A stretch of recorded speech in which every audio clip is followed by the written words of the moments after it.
Bienvenue dans ce premier épisode de l'aviation et l'histoire, mes deux passions. Aujourd'hui, grâce au logiciel Flight Simulator 2020, je vais vous emmener au Larzac, et plus précisément sur le terrain de Millau, où nous allons explorer le plateau du Larzac et quelque part commémorer les événements du Larzac, en l'occurrence la lutte des paysans contre l'expropriation programmée et l'extension d'un camp militaire. Alors menacés d'expropriation par l'extension d'un camp militaire, donc comme je viens de vous le dire, sur leur plateau, les agriculteurs du Larzac refusent de quitter leur ferme. De 71 à 1981, cette terre isolée devient la vitrine de toutes les grandes contestations collectives des années 70. Alors, ce qui se déroula entre 1971 et 1981 sur le plateau du Larzac, un plateau calcaire qui est au sud de l'Aveyron, releva d'une expérience inédite. À partir de l'hiver 70, s'y inventèrent des formes de lutte et des modes d'action qui firent de ce moment un des épisodes marquants des années post-68 et de ce lieu un véritable carrefour des contestations contemporaines. Tout commence en octobre 1970 lors d'un congrès du Parti gaulliste organisé à la Cavalerie, un bourg du Larzac qui abrite depuis le début du XXe siècle un petit camp militaire destiné à accueillir l'été des réservistes. Ce jour-là, André Fonton, secrétaire d'État à la Défense nationale du gouvernement Chaban-Delmas, sous la présidence Pompidou, annonce une extension du camp dans les années suivantes de 3 500 hectares à 17 000 hectares. Alors, l'extension du camp nécessite l'expropriation des terres de 109 agriculteurs et ceux-ci réagissent en réalisant une brochure, Quelques paysans du Larzac, destinée à démontrer que la région est loin d'être aussi désertique et sous-développée qu'on le laisse entendre. D'après la Fédération régionale des syndicats d'éleveurs de brebis, 20 000 ovins paissent sur le territoire revendiqué par l'armée, produisant 1,3 million de litres de lait par an et permettant la production de 325 tonnes de roquefort. Bien que ce lait collecté ne constitue en réalité qu'une modeste part des litres nécessaires à la production totale du fromage de la firme Roquefort Société, le Larzac en garantit l'authenticité et est devenu l'image commerciale qui contribue au succès mondial de la marque de fromage. Alors, les initiatives d'information se poursuivent, mais l'entrée en scène dans la lutte du charismatique Lanza del Vasto, qui entame un jeûne de protestation le 19 mars, change la donne. Se réclamant à la fois de l'hindouisme et de l'Ancien Testament, le fondateur de l'Arche rassure les paysans du Causse, catholiques depuis des siècles.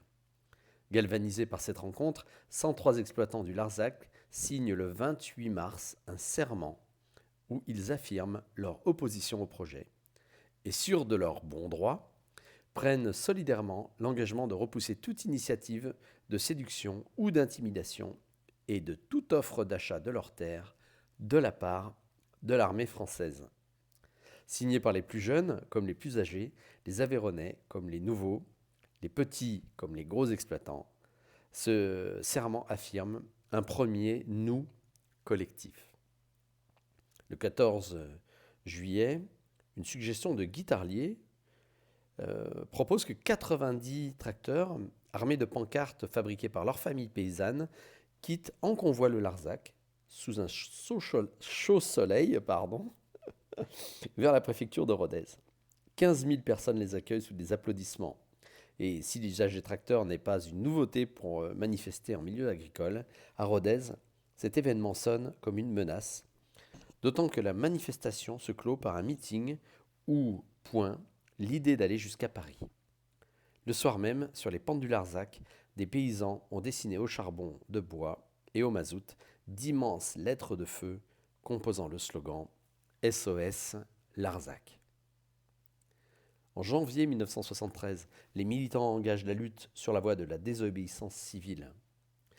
En janvier 1974, un coup de projecteur est donné à cette opération quand le Canard enchaîné se porte acquéreur d'une parcelle sur le plateau dans le périmètre d'extension de la zone militaire. La lutte flirte parfois avec l'illégalité et l'insoumission. Le 29 avril 1973, 60 paysans résidant dans le Larzac renvoient au ministre des Armées leur livret militaire. Le 10 juin, c'est sans permis de construire qu'est posée la première pierre de la bergerie de la Blaquière par l'association pour la promotion de l'agriculture sur le Larzac. Il est temps que je vous lise une lettre que Jean-Paul Sartre a écrite aux paysans du Larzac. Je vous salue, paysans du Larzac, et je salue votre lutte pour la justice, la liberté et pour la paix, la plus belle lutte de notre XXe siècle. Vous avez choisi de n'avoir d'autre arme que la volonté de paix. Vous n'avez pas perdu. Peut-être gagnerez-vous, comme je le souhaite, des centaines de milliers de femmes et d'hommes le souhaitent avec moi. On vous a dit antimilitariste. Vous ne l'êtes pas. Vous croyez à la nécessité d'une défense de la France. Mais vous ne trouvez pas bon que l'armée s'installe au beau milieu du pays et loin des frontières pour créer, sur des milliers d'hectares, une zone d'expérimentation pour les armes nouvelles. Vous ne jugez pas bon non plus que le gouvernement loue ce terrain habité à des armées d'autres pays pour qu'elles viennent s'y exercer. Je suis trop vieux pour pouvoir vous apporter une aide considérable, mais je vous dis de tout mon cœur, bonne chance. Le 5 octobre 1974 marque une nouvelle étape dans l'illégalisme. Ce jour-là commence en l'occupation des Truelles, une ferme achetée par l'armée dans la zone nord. Après avoir ensemencé le blé, emblé le champ, appartenant à l'armée, les paysans, des Milavois et des membres de l'Arche, font une escorte motorisée à 2 familles de la communauté non violente. Le cortège est accueilli par des parachutistes du 35e régiment, installés dans la maison principale depuis la veille.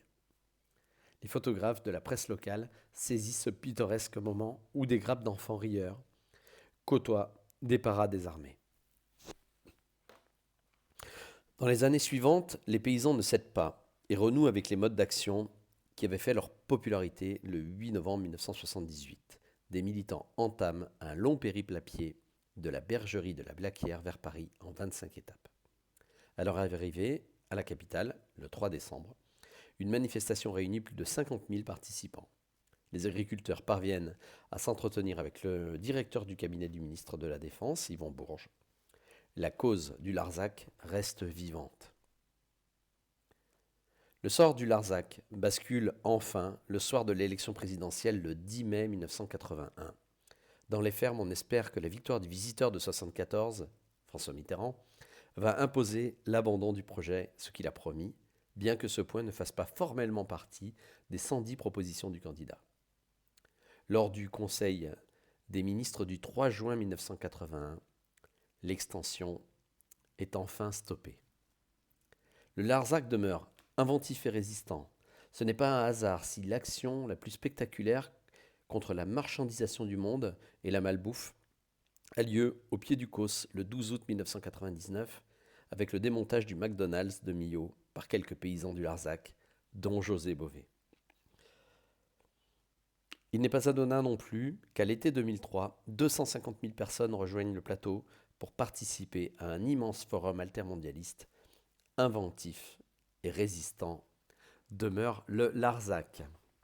Donc je vous propose aujourd'hui un vol au départ de l'aérodrome de Millau, vol au cours duquel nous allons faire le tour du plateau du Larzac et voir où se sont déroulés tous ces événements, la ferme de la Blaquière par exemple, mais également d'autres lieux. Et puis on va voir également à quel point cette région est juste merveilleuse. Voilà donc l'épisode 1 de l'aviation et l'histoire. Alors, comme je vous le disais, nous allons passer à la partie vol maintenant, en l'occurrence un vol au départ et à destination du terrain de Millau-Larzac, qui a été créé et construit en 1920, ce qui en fait quand même un terrain extrêmement vieux, d'implantation vraiment très ancienne en France. Alors ce terrain, on va regarder un petit peu la carte VAC, hein, c'est un terrain ouvert à la circulation aérienne, tout va bien. Euh, c'est un terrain qui n'est pas contrôlé, donc une fréquence c'est 120-80. Il est à 2600 pieds quand même d'altitude, ce qui est quand même déjà pas mal.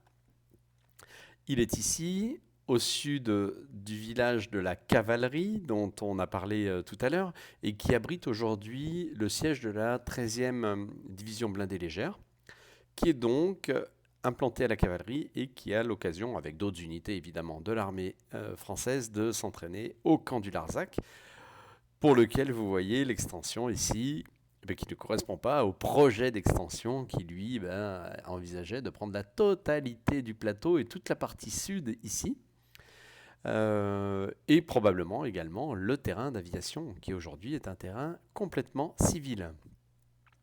La zone est malgré tout protégée par une zone réglementée de la surface au niveau 245. C'est une zone qui est activable par NOTAM. On va considérer aujourd'hui que j'ai contacté l'officier de tir du camp du Larzac et qui m'a certifié que la zone n'était pas active.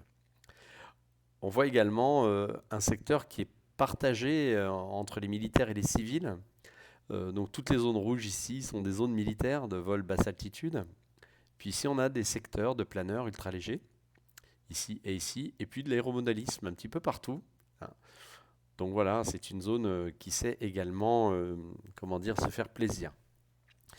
On va mettre en route et rouler à Millau. Alors, à partir, je pense, du parking qui est ici.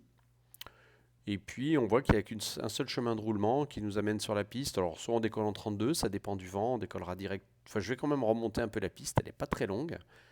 Remonter puis décoller. Soit on décollera en 14 après avoir remonté la piste, qui est une piste revêtue en dur.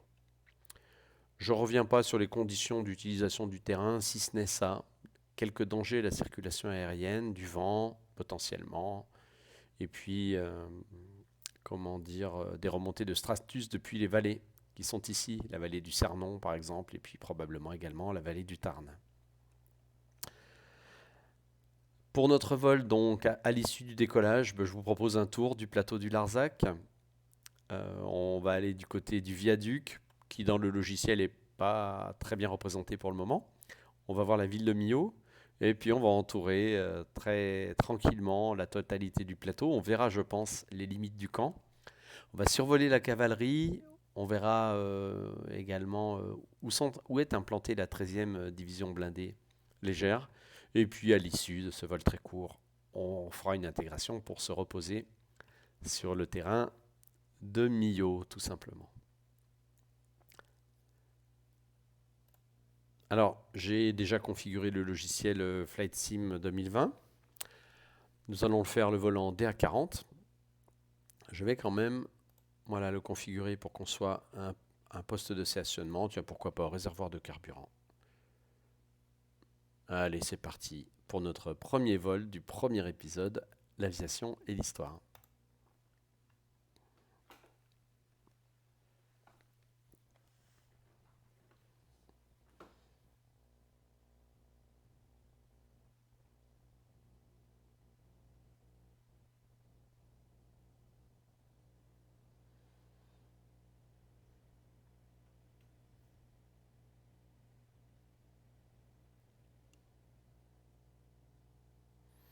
Alors, le temps de téléchargement peut paraître long, mais l'évolution de Flight Simulator est telle qu'aujourd'hui, on a du niveau vraiment photoréaliste. Et voilà, regardez ce que ça donne.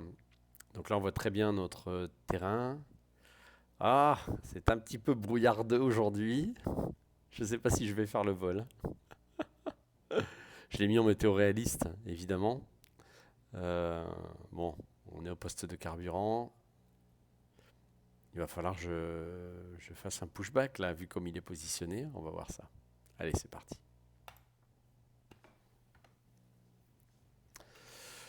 Moi, ça me va. Non, on va faire le plein. J'aime bien quand même décoller avec le plein. Allez, on va dire qu'on a le plein. C'est très bien tout ça. Ma question, c'est est-ce que j'ai accès au pushback?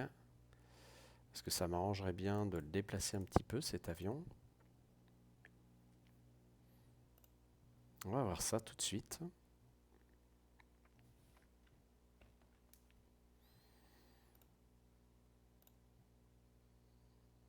C'est bien gentil, hein, mais je peux pas faire de pushback.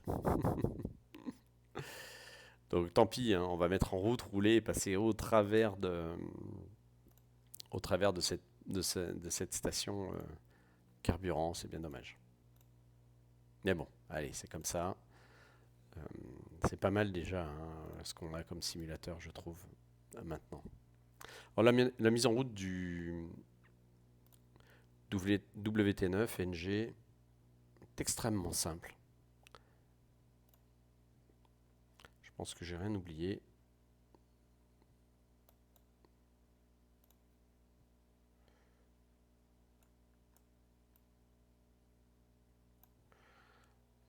Et voilà, il est mis en route.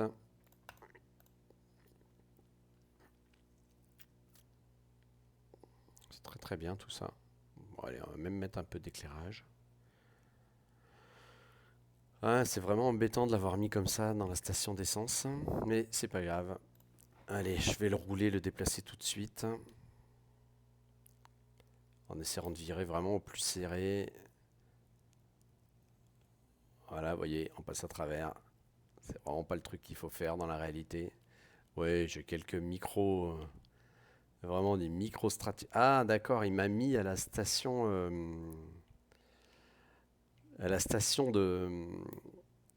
de pompiers ou quelque chose comme ça. Je vais vous montrer sur la carte VAC où ça se situe exactement. Voilà, on est ici. On est sur ce parking-là.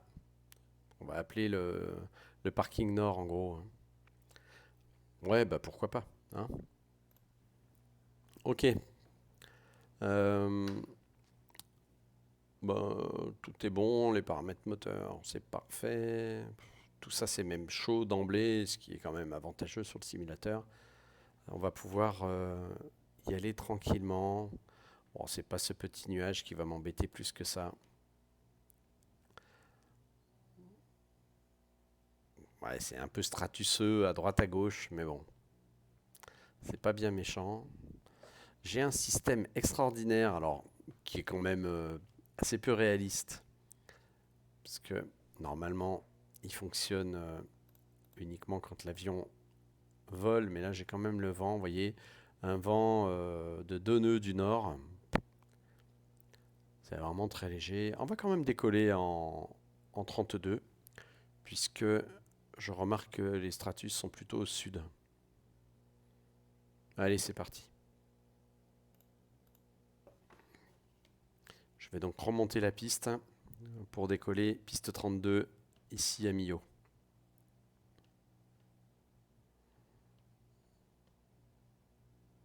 Oui, on voit bien avec la Manchère qu'il y a un tout petit peu de vent du nord. Ouais.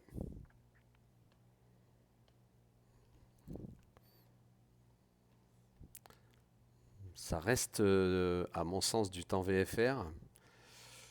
Mais on va voir, j'ai l'impression que sur le plateau, justement, qu'on va explorer, ça sera un tout petit peu dans le brouillard. Mais bon, je le fais en temps réel, avec la météo réelle. Nous sommes le 5 mars, pardon, et il est 9h51. Et je remonte un petit peu vite la piste, je sais.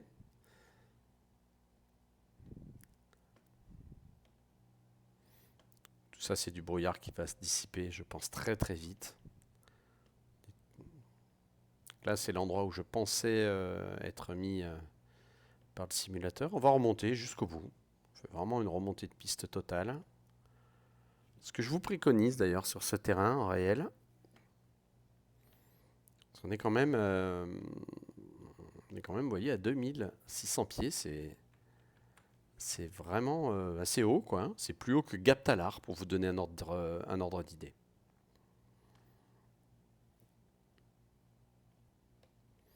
On verra bien. Si ça se couvre, eh ben, tant pis, j'irai me reposer ailleurs. Mais bon, avec l'augmentation de température, il n'y a pas de raison que le brouillard ne se dissipe pas. Ouh, que c'est pas beau devant. C'est même, ouais, c'est un peu moyen.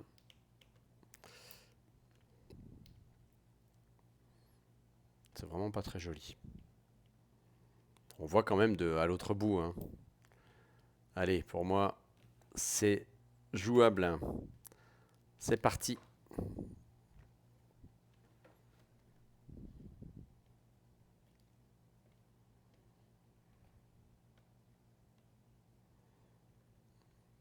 Il y a même une voiture qui roule. J'espère qu'elle va avoir l'intelligence de ne pas entrer sur la piste. Allez, le badin a bien décollé.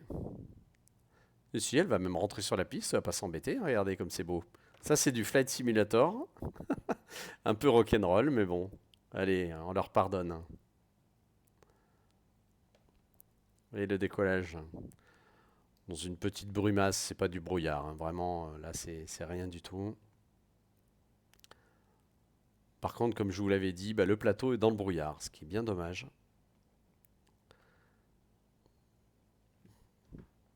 Allez, on va voir ça. On va voir ce que ça donne. On va voir ce que l'on va voir. On va voir ce qu'on va pouvoir observer de ce que je vous ai commenté il y a quelques minutes. Allez, les volets, ça rentre. On va ouvrir un petit peu à gauche. Et on voit déjà la ville.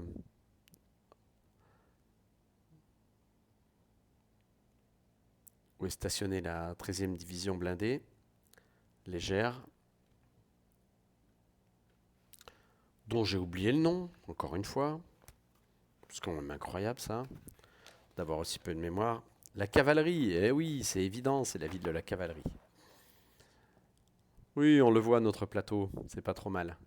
Donc la ville de la cavalerie est ici, on est en train de la survoler.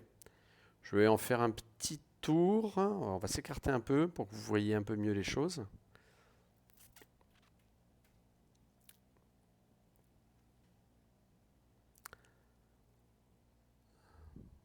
Voilà, et là c'est le siège, je pense, peut-être des bâtiments de la 13e division, blindés, légères. Ça me paraîtrait pas complètement stupide qu'ils soient stationnés ici, tous ces gens-là. En tout cas, voilà, le plateau, il est beau là, hein. On va monter au-dessus de ces quelques stratus. Alors, ce qu'on remarque par rapport à la carte que vous avez pu voir tout à l'heure, c'est qu'il y a eu des changements hein, depuis, notamment le tracé de l'autoroute qui passe par le pont de Millau, qu'on va aller survoler tout à l'heure. Voilà, nous voilà dans un secteur un peu plus sympathique. Donc le plateau, on le voit très très bien dans sa partie nord-ouest. On voit qu'effectivement aujourd'hui il y a un petit peu de stratus quand même, hein. On les voit, ils sont là. Alors je vais essayer de vous montrer une carte, la carte de l'époque entre guillemets. Et puis on va naviguer avec. Là voilà la carte de l'époque. Donc on a décollé ici, on est passé là, on est à peu près par là. On voit très bien les gorges du Cernon. Voilà, la vallée du Cernon, on va dire, qui est ici. Et puis l'autoroute, ici, qui n'est pas sur la carte que je viens de vous montrer. On va essayer de reconnaître quelques fermes, on va dire, célèbres, notamment celle de la Blaquière, je ne sais pas si vous vous souvenez, sur laquelle, pour laquelle une construction avait été engagée à l'époque et de façon totalement illégale. Donc là, on est sur l'autoroute, hein, avec ces éoliennes qui font partie du développement du paysage moderne, on va dire, du territoire moderne. Alors la ferme de la Blaquière, ça va pas être évident à choper comme ça. Si je regarde la carte et pour lui attribuer une certaine valeur, il faut remonter la N9 et au moment du virage, il devrait y avoir une ferme à peu près par là. Donc on va essayer de faire ça. On va essayer de la trouver comme ça. Donc on voit bien ce superbe plateau et oui, on voit bien qu'il y a quand même pas mal de stratus. Je ne sais pas si je vais pouvoir me reposer, hein. J'ai pu décoller sans souci, mais enfin, on verra bien tout à l'heure. Ça, c'est pas un problème pour le moment. Donc voilà, vraiment un superbe plateau. Avec, vous voyez, en bout d'aile, la ville de Millau, Larzac. Et puis, derrière moi, ici, le pont de Millau, alors, qui est nettement moins beau pour le moment. Il doit y avoir une extension sur Flight Sim qui me permettrait, je pense, d'avoir ça en beau. Alors pour moi, la ferme de la Blaquière, eh ben, on va pas tarder à la survoler, je pense. Je vais m'écarter un peu à droite. Essayer de choper cette route qui part au nord. Voilà, elle est là. Alors, là, il me semble l'avoir vue. Je vais remonter un peu pour éviter les stratus. Mhm. Je ne serais pas étonné, voyez-vous, que cette ferme soit ici. Je vais confirmer avec ma carte, ouais, c'est ça, ouais. La ferme de la Blaquière, elle est là. Je pense que c'est cette zone-là. D'ailleurs, on voit très bien la limite du camp militaire, qui je pense est ici. Et la ferme de la Blaquière est au nord de cette limite-là. Donc la ferme est ici. Rappelez-vous, hein, dans l'histoire, une ferme qui a été construite de façon illégale, enfin, sans permis de construire. Il y avait une ferme aussi célèbre qui s'appelait la ferme des Truelles. Rappelez-vous, une ferme qui appartenait à l'armée, et qui est au nord du plateau donc, et qui a été habitée de façon illégale aussi, hein, mais de façon non violente, par, euh, par deux familles de paysans. Alors cette ferme est au nord du plateau. On va essayer de la trouver à partir de la carte. Vous voyez, on est à peu près là. Les Truelles, c'est là. Donc dans ce creux-là, il y a un premier creux, la première vallée de la Nationale 9 et un deuxième. On va essayer de trouver ça. Bon, je vois le premier, il est là. Le deuxième est là. Donc la ferme des Truelles devrait se situer ici. Pour moi, c'est celle-ci. On va aller faire un tour, tiens. On va aller voir. Je pense que... Oui, oui, c'est ici. Les Truelles, c'est là. Donc voilà, on survole un lieu d'histoire, hein, un lieu d'histoire français. Euh, on voit très bien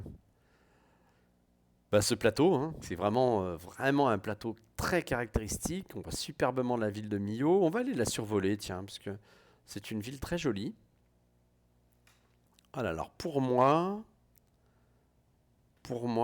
sans certitude absolue, mais quand même, pour moi, les Truelles, si je me base sur ma carte approximative, hein, que j'ai de l'époque, eh ben, c'est ce groupe de maisons qui est ici, à mon avis, très probablement. Très très probablement. Ça peut.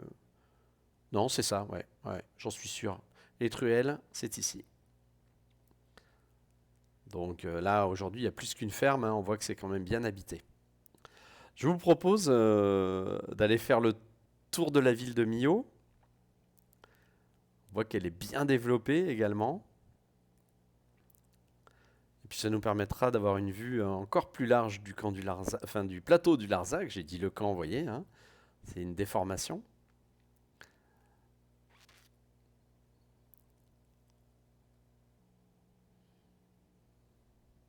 Bon, on est vraiment sur une zone paradisiaque, hein. C'est vraiment, pour qui aime la nature évidemment, un endroit absolument superbe, ce plateau du Larzac. On voit que depuis 81, évidemment, les aménagements se sont faits. Là, c'est la route nationale 9. Je vous la montre sur la carte. Elle est ici. Donc, on a survolé les Truelles. On est par là. On va vers Millau. Voilà donc la ville de Millau avec le pont.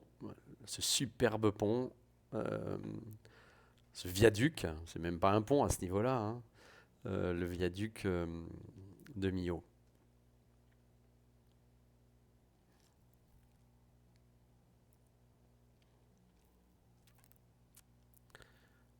mes nuages qui sont bien sur mon terrain. On va aller voir ce que ça donne. Tiens, on va faire une verticale et puis je vais tenter de faire une intégration comme on dit standard. On voit bien quand même que toute la zone est cultivée, hein. Imaginons 2 secondes que les militaires aient pris le dessus dans cette histoire, eh bien, on se retrouverait avec un plateau, là, toute la zone que vous voyez, entièrement militarisée, un peu comme la zone de Canjuers, en gros, hein. Donc vraiment, je pense qu'on peut observer cette belle réussite, on peut le dire comme ça, je crois, d'une lutte non violente pour, pour le droit à la nature, on va dire ça comme ça, même si on pourrait dire des choses sur la qualité de l'agriculture, mais bon, c'est toujours mieux que des armes. Ici, la superbe ville de Millau. Ah, moi j'aime bien parce qu'on voit quand même très bien le centre ancien, très probablement, et puis toutes les expansions qui ont pu se faire au nord, principalement au nord sur les flancs de la colline, en se, je pense, protégeant du Tarn, qui est quand même un fleuve qui sait, disons, nous rappeler à la vigilance, il me semble. Et là, le viaduc, pardon, le viaduc de Millau. Alors, il manque quelque chose hein, dans la vraie vie, il y a de superbes câbles au-dessus, mais bon, c'est déjà pas mal, je pense, pour un simulateur de vol. Allez, ce que je vous propose, c'est de tenter de retourner sur le terrain d'où nous sommes partis, le terrain de Millau. Ce qui mettra un terme à notre petit baptême de l'air. Alors, un petit coup d'œil à la carte VAC, je pense que ça peut pas manger de pain. 3300 pieds, si on veut intégrer 500 pieds au-dessus, c'est au moins 3008. Je suis largement plus haut, vous voyez, 5002, ça va, pas de problème. Donc on va rechercher la verticale du terrain et on va bien voir si c'est possible de se reposer. J'ai jugé que c'était possible de décoller. Bon, normalement, avec la chaleur qui ne fait qu'augmenter, il n'y a pas de raison que ça ne fonctionne pas.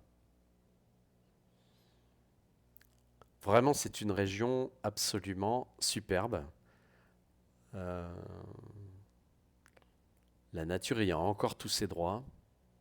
Et je pense qu'on peut dire ça, j'insiste, hein, mais je pense qu'on peut dire ça grâce à cette lutte-là. Et il y a beaucoup d'autres finalement qui sont initiés par cette idée-là. Vous voyez, la lutte contre l'aéroport de Notre-Dame-des-Landes, eh ben, je pense qu'elle est tout à fait fille de la lutte du Larzac. Et je pense qu'on peut se féliciter de la même façon que le terrain de Notre-Dame-des-Landes n'ait pas été construit. Vous voyez cette autoroute-là, euh, qui désenclave le Massif central, hein, elle passe ici, sur la carte, pour passer au large, enfin à l'ouest de Millau, ici, hein. Elle n'y est pas, ça c'est une vieille carte.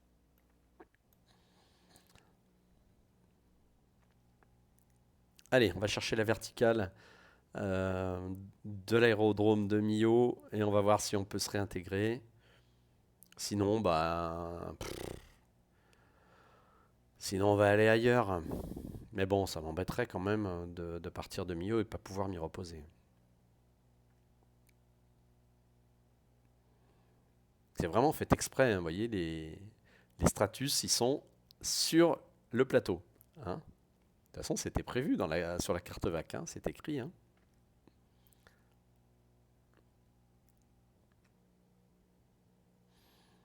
Alors le DA-40 est un avion absolument génial, équipé, équipé comme un A320. Il a un pilote automatique, il y a vraiment tout ce qu'il faut pour faire de très longs vols. Le petit reproche que j'y ferais, c'est son taux de montée, que je trouve quand même, on va dire, anémique, et en particulier au-dessus de 6-7 000 pieds. Ouais, on ne peut pas lui demander plus de 500 pieds par minute, sinon à sacrifier beaucoup de vitesse. Bon, voilà, c'est particulier. Ou sinon, il est très confortable. Vous voyez, le plateau, On le voit très très bien ici. Toutes ces zones cultivées là, on les doit à la lutte, hein. S'il n'y avait pas ça, je peux vous garantir que tout ce secteur serait l'équivalent de Canjuers, en gros.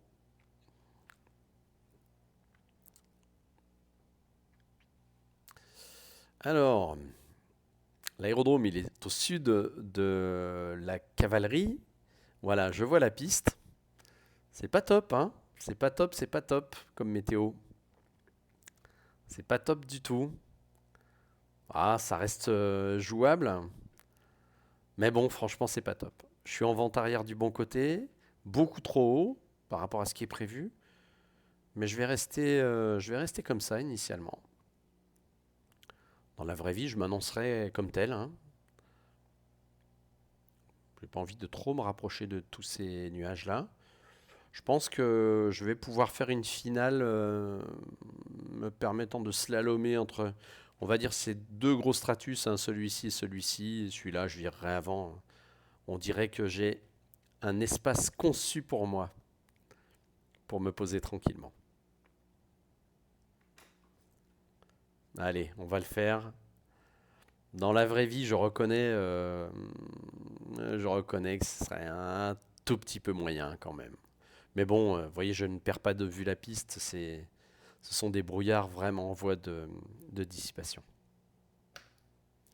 Allez, un cran de volet.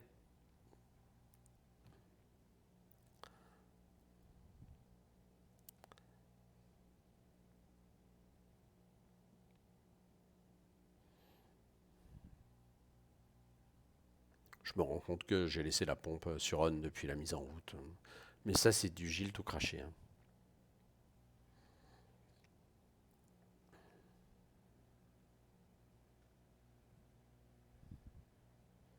Voilà, je vole volontairement à vitesse un peu faible pour raccourcir au maximum mon circuit. Bon, on va faire une étape de base dans ce trou-là et puis je vais voir ce que ça donne pour m'engager en finale. Je sors tout de suite les deux crans.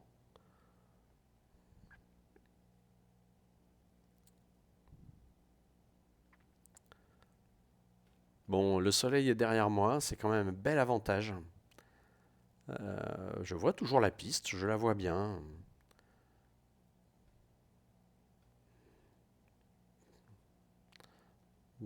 Pour moi, ça reste jouable.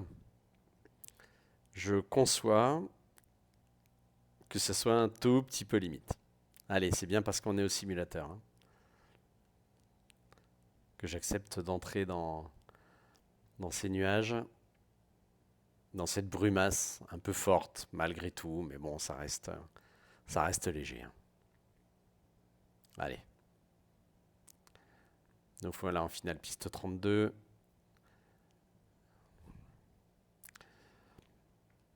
C'est un petit peu limite, je le dis, je le répète, ma formation de pilote professionnel m'amène à culpabiliser un petit peu. Mais bon,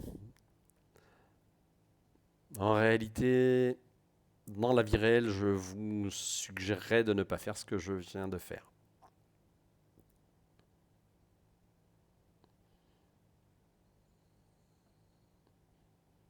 Et on voit que ça a bougé quand même, hein. Le stratus du départ, il est plus là.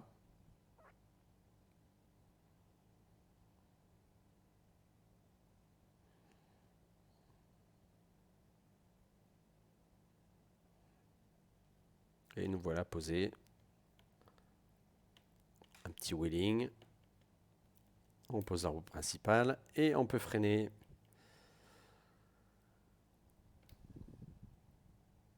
Vous savez quoi, je vais retourner à la pompe. Ça m'arrange de toute façon. J'ai pas envie de refaire demi-tour.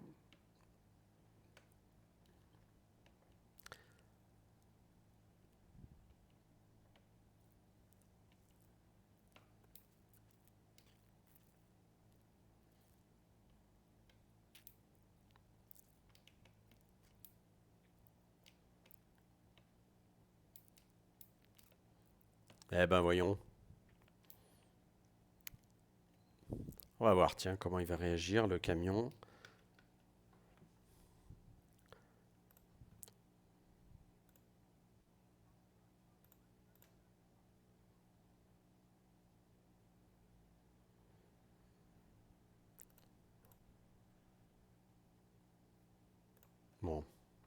Il s'est arrêté, c'est déjà pas mal.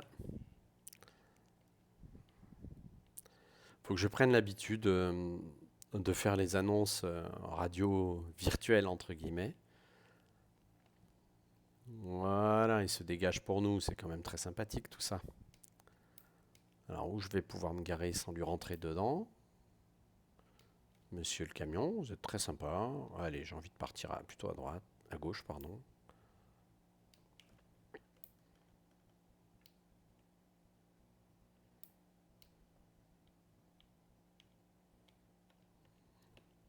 Voilà.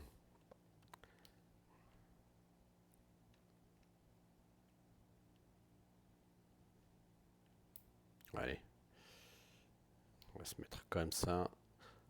Cette roulette avant, elle permet de vraiment de faire des virages hyper serrés avec le DA40. Avec quand même un gros désavantage, c'est cette espèce d'envergure gigantesque qu'a l'avion. Et roulage, je vous invite vraiment, si vous en avez un, en vrai, à faire vraiment attention. Bon, allez, on va pouvoir couper tout ça.